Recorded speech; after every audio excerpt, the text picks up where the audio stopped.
पण मला बोललोच पाहिजे बाबा, मी केविलवालियां स्वरात ओरडलो, लेकिन मुझे बोलना ही पड़ेगा बाबा, मैंने शर्मिंदगी के अल्फाज में उनसे कहा।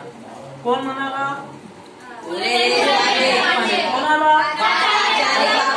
म्हणाला का? पण एवढा संयम नाही तुमच्यात, मौनाचे सामर्थ्य मोठं आहे, मौन ही शक्ती आहे, मौन ही डैश का? पण क्यों लायकी? कोण म्हणाला? आचार्य बर्वे। कोणाला? पांडेला। लेकिन वो क्यों? एवढा संयम नाही तुमच्यात, इतना सवाल नहीं, एवढा संयम नाही तुमच्यात। वाक्याचे प्रकार यानी कि हमारे अंदर इतना भी सबर नहीं है। मौनाचे सामर्थ्य मोठं आहे, मौन।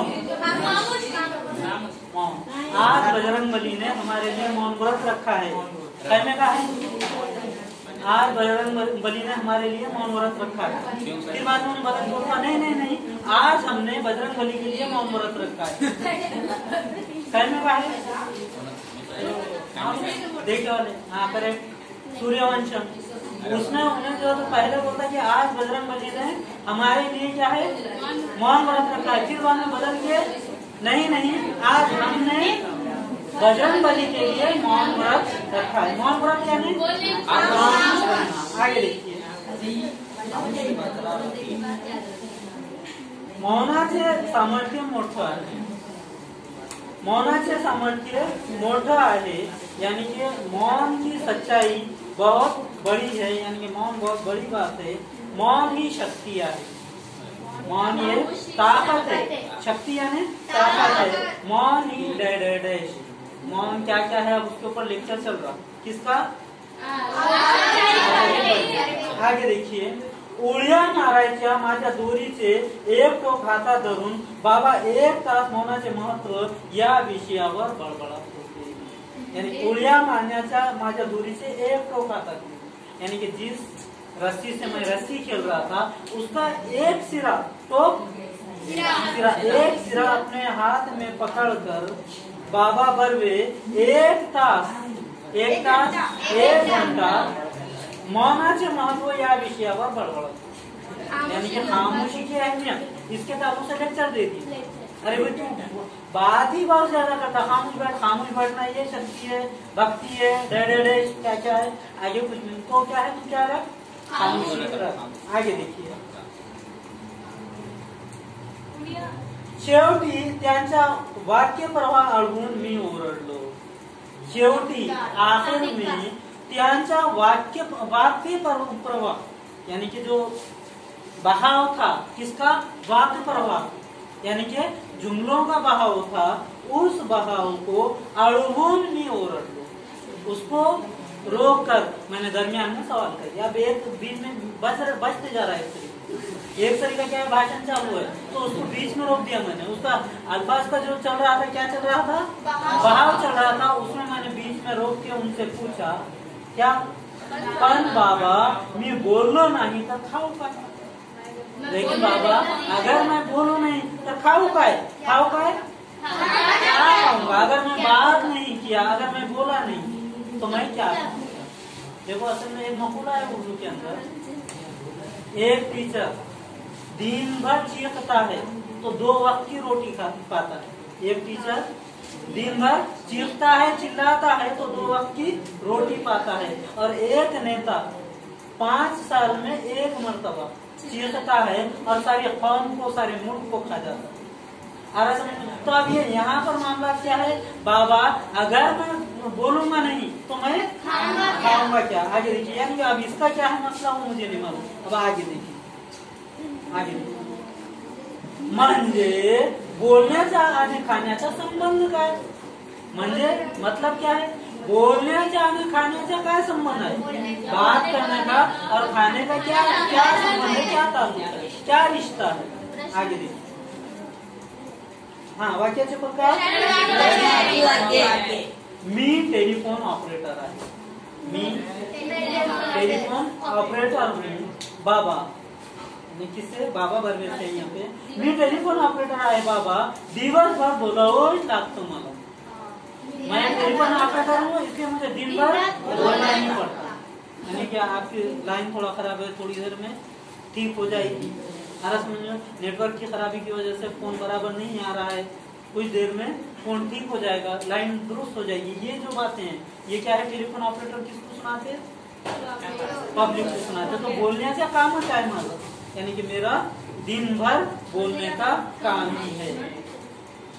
मग कसलं वजन उतरणार तुम्ही? मग कसलं वजन उतरणार तुम्ही? तो फिर तुम्हारा वजन कैसे उतरेगा? आगे देखिए. अत्यंत करुणेपूर्वक कटाक्ष टाकून बाबा गेले आणि त्यांच्या गळ्यात पडलेली दोरी मगाशी मी गच्च आवडली का नाही या विचाराने मला पछतावा झाला. यानी कि इतने बातें सुनाकर बाबा चले गए, लेकिन मुझे एक बात का पछतावा हुआ. क्या पछतावा? कि ये जो डोरी उनके गले में गई थी वो मैंने गच क्यों नहीं पकड़ी? गच क्यों नहीं? अगर गच पकड़ लेता तो तुम्हें कोई बोलता ही नहीं था. आगे देखिए. तो मुझे इस बात का पछतावा हुआ.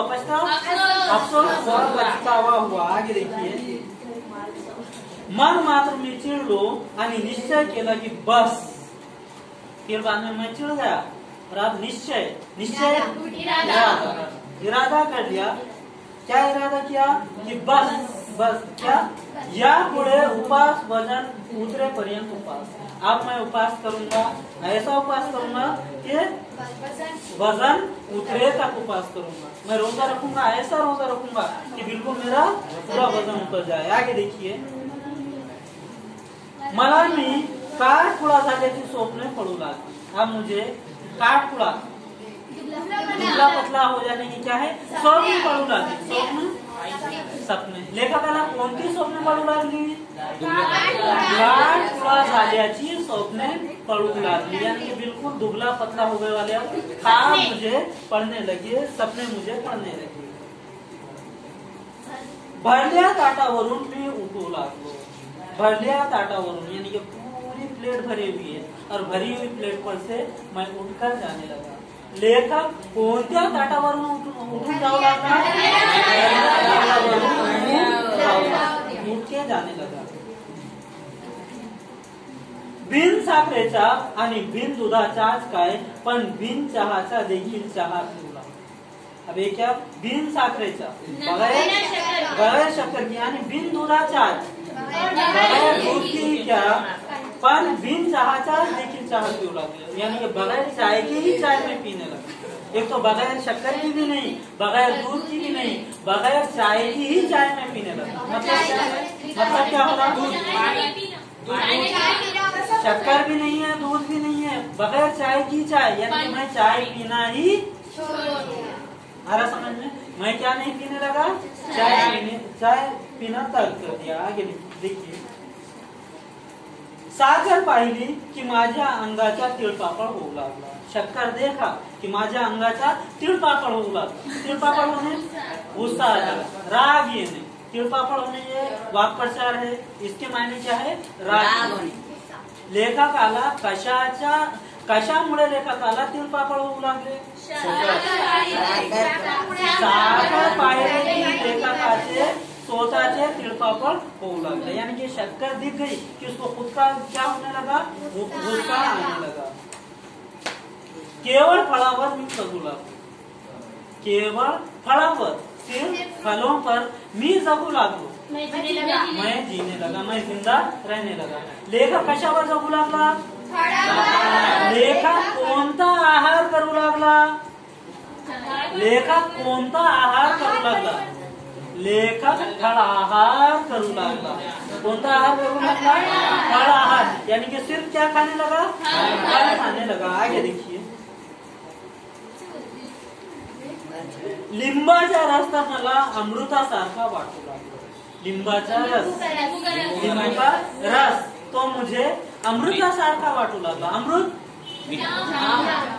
मीठा, वो पानी जिसको पीने से इंसान कभी नहीं मरता. ये तो अमृत है, ये तो अमृत है. अमृत आबे हयात, अमृत आबे हयात, वो पानी जिसके पीने से इंसान को क्या नहीं आती, मौत नहीं आती। किसने पिया है? अमृत कोणी पिलेले आहे। आबे हयात किसने पिया है? हजरत खिज़र अलैहिस्सलाम ने पिया। किसने पिया है? हजरत खिज़र अलैहिस्सलाम ने पिया है। तो क्या काम करते हैं? क्या काम करते हैं खिज़र अलैहिस्सलाम? भटके लोगों को रास्ता दिखाने का काम करते हैं। लेखा काला लिंबाचा रस कसा दिसू लागला, लेखा काला लिंबाचा रस सारखा वाटू लागला। आगे देखिए, दारष्ण दुधासाठी मी अधून मधून अंधेरीच्या गोठ्यात जाऊ लागलो। दारष्ण दुधासाठी, दारष्ण प्युअर यानी कि जिसमें किसी किस्म की मिलावट नहीं है। दुधासाठी मी अधून मधून यानी कि मैं दरमियान दरमियान में अंधेरीच्या गोठ्यात जाऊ लागलो, यानी अंधेरी जहाँ पर अंधेरा है, जहाँ पर मुकम्मल सिया है, ऐसी जगह में जाने लगा। यानी कि जहाँ पर बिल्कुल प्योर दूध मिलना, ऐसा गोठिया। गोठा किसको बोलते हैं?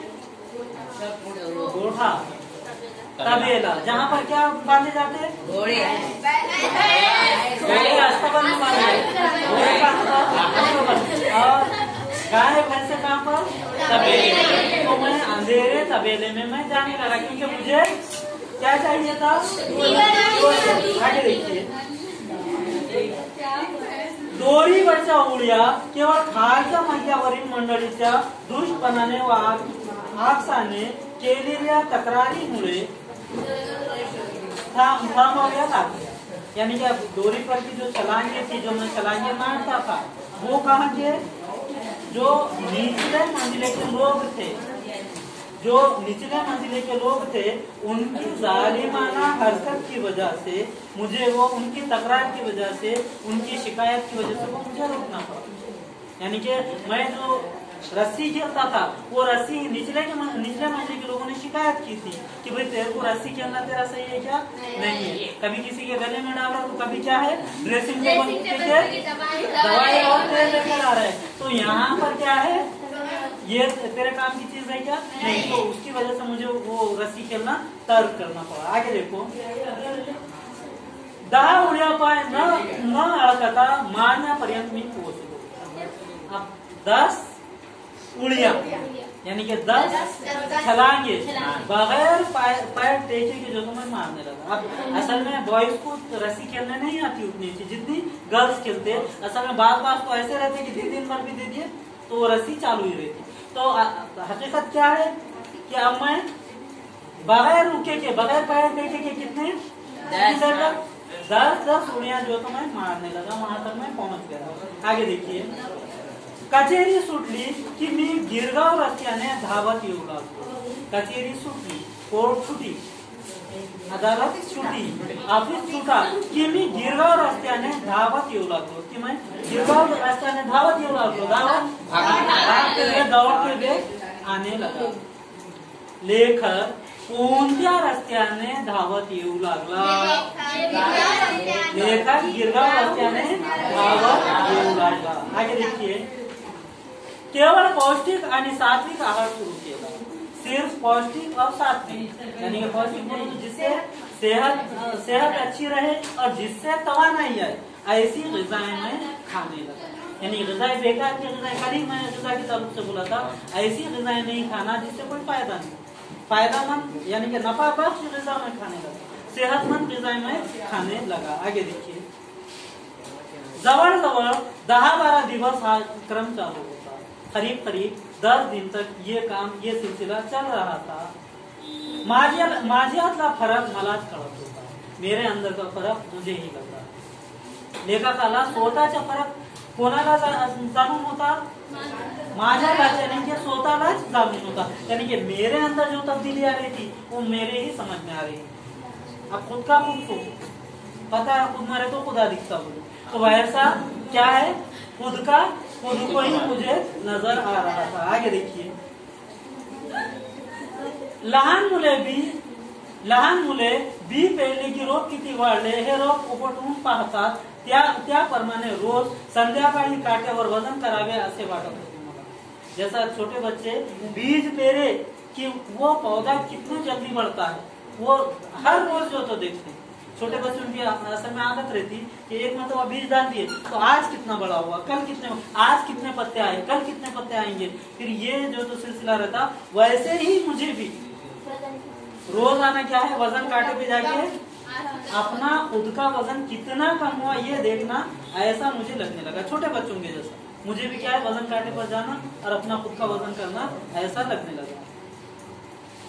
पण में थी इच्छा दाऊं करती, लेकिन मैंने वो ख्वाहिश दबा के रखा कि अभी नहीं, अब पूरा जब मैं पूरी तरह से क्या हो जाऊंगा, दुबला हो जाऊंगा तो जाके मैं वजन करूंगा। अभी करना है क्या वजन नहीं। लेखकाने कोणती इच्छा दाबून ठेवली, काट्यावर जाऊन स्वतःचे वजन करावे। लेखकाने ही इच्छा दाबून ठेवली, कांटे पर जाकर खुद का वजन करना। लेखक ने ये इच्छा जो तो ये ख्वाहिश दबा के रखा। आगे देखिए, बरोबर 1 महिन्याने मी वजन करणार होतो। करीब 1 महीने के बाद मैं वजन करने वाला था, अभी वजन करने का नहीं। कितने 1 महीने के बाद मैं वजन करने वाला था। 1 महिनाभर तुपाचा थेंब माझ्या पोटात जाणार होता। 1 महीने तक तुपाचा थेंब, तूप घी, तुपाचा थेंब घी का मतलब माझ्या पोटात जाणार नव्हता, मेरे पेट में जाने वाला नहीं था, केवळ दूध। लेखक कोणता आहार करीत होता, लेखक काय पित होता, लेखकाच्या पोटात कशाचा थेंब गेला नाही, लेखकाच्या पोटात तुपाचा थेंबही गेला नाही। आगे देखिए, दुर्दैवाने रोज गायीचे धारोष्ण दूध मिळण्याची सोय नव्हती। दुर्दैव, दुर्दैव, दुर्दैव, बदकिस्मती, वेरी गुड, बिल्कुल सही। आप जो बदकिस्मती बोला वही उसका दुर्दैव शब्द बोले। दुर्दैव, बदनसीब, बदकिस्मती, बदकिस्मती या बदनसीबी।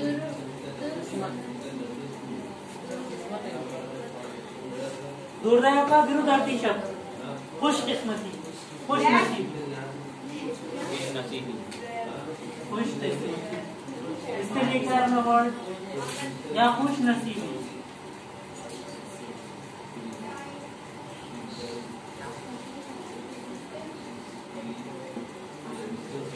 दुर्दैव का विरुद्धार्थी शब्द नहीं,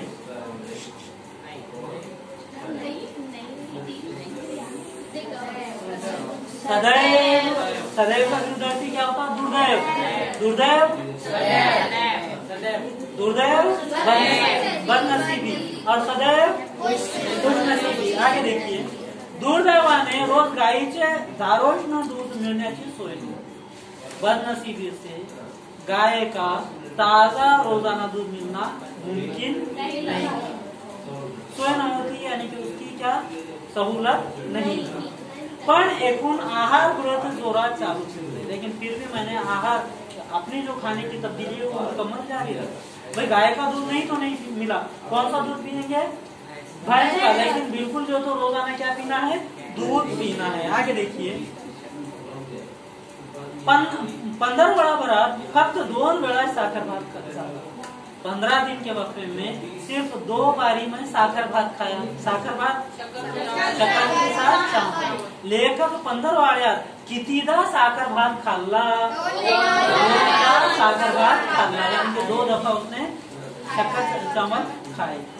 एकदा सोकाजीने चोरून कोळंबी भात चारला, वो खालच्या मंचावरच्या भाऊजी 65 वारांनी एकदा नागपुरी वडा भात पाठवला होता। एक मर्तबा सोकाजीने चोरून यानी कि चुरा के कोळंबी भात, कोळंबी चावल, और उसके बाद वो खालच्या मंचावरच्या भाऊजी 65 वारांनी यानी भाऊजी 65 वार ये भी नाम है, एकदा नागपुरी वडा भात, नागपुरी वडा भात जो तो भेजा था।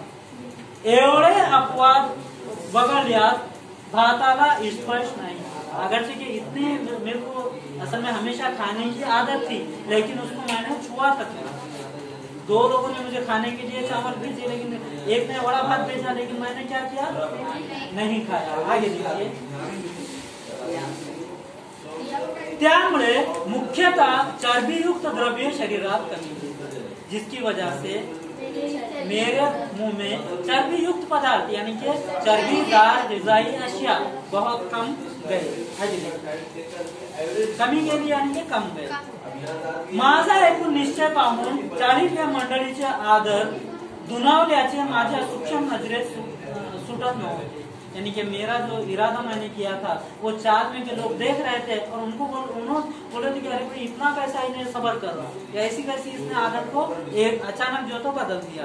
आगे देखिए, जी मंडळी माझी माझ्या डाएटची आणि उपासाची चेष्टा करत होती त्यांनीच पंत फरक दिसतो अशी कबुली द्यायला सुरुवात केली।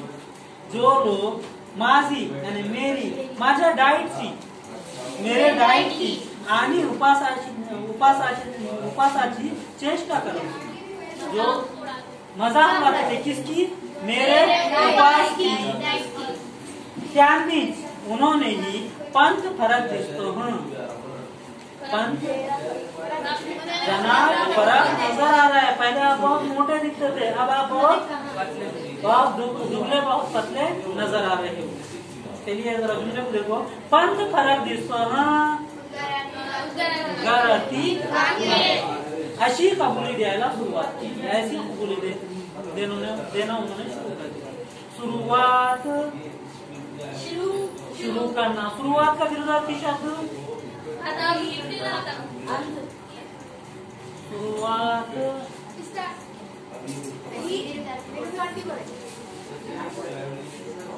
शुरुआती से ना, इसका विरोधार्थी समाप्त, शुरुआत का विरोधार्थी शब्द समाप्त। आगे देखिए, जनोबा रेग्यांसारख्या अत्यंत खुशखट शेजाऱ्यालाही पंत भलतेच काय हो रोडावले। देखिए, जनोबा रेग्यांसारखे, जनोबा रेगे जो पड़ोस में रहता था, अत्यंत खुशखट शेजाऱ्यालाही, जो कभी बोलने वाला नहीं था, उस शख्स ने भी पंत भलतेच काय हो रोडावले, यानी कि बहुत ज्यादा फर्क आ गया है, ऐसा उसने कहा। किसने, जनोबा रेगे। आगे देखिए, असे मान्य करावे लागले, ऐसा जो तो उसने मान्य कर दिया। किसने,